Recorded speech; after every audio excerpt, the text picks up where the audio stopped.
we asked a group of guys and their families to share their experience of testicular cancer and germ cell cancer, from diagnosis through to survivorship.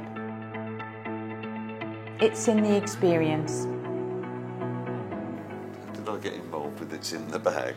Well, I was lying in Bristol Oncology Centre having my second round of treatment next to another guy who's become a really good friend, a guy called Mike Morgan. We wanted to do something to help. We wanted to do something to maybe provide some equipment or help the environment of the wards. We didn't really know. We just wanted to do something to help because the care that we received was absolutely first class. And so we were lying there when we both had an interest in sport. We had some mutual friends and things. I said, I'll tell you what, let's have a ball. So let's call it the testicular ball. What else are we going to call it? And that was the sort of first event that we sort of put on as patients. So we organised the first testicular ball in 2010. And, well, it sort of carried on from there, really. And now, instead of just being a little group meeting in one room in Bristol, we now cover the whole of the southwest. So, and giving lots of support and raising awareness and celebrating survival. I think it's brilliant the work It's in the Bag does. I think it's amazing. I'm a volunteer for It's in the Bag.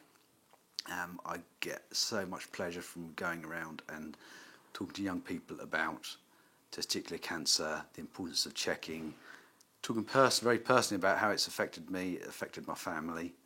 And I know from the feedback that I've got that I am making a real difference, and so the charity are making a real difference. When you've gone through the process and you kind of, you're kind of deciding things are going great, and you kind of just, getting on with life.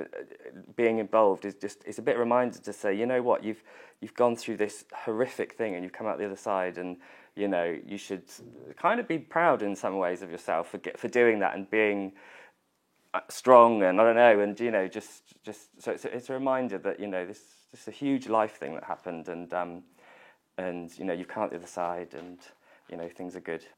Yeah, and for me, getting involved in It's in the Bag has been really useful because not only does Tom get to meet other people who have had treatment, and obviously he can share similar kind of feelings that he had during that time.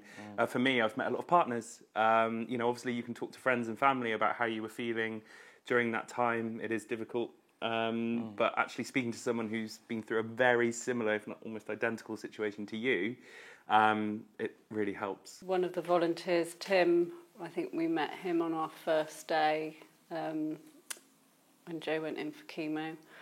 And again, it's just having somebody there who's been through it, who can stand there and tell you, everything you need to know.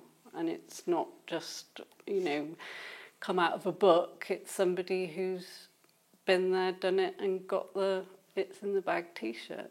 As a man, I'll be honest, we're pretty rubbish at opening up and talking about anything. We're very good at being an ostrich or bottling up. And this old cancer experience has taught me that's really unhealthy, and if you can't talk to your wife, you can talk to somebody who's been on the same journey, same sort of thing, and it's helped me get in touch with people like that. We have a great group of volunteers. Everybody puts something very special into It's in the Bag. And we're all blessed to be here. We all look after each other. And yeah, I couldn't recommend it enough.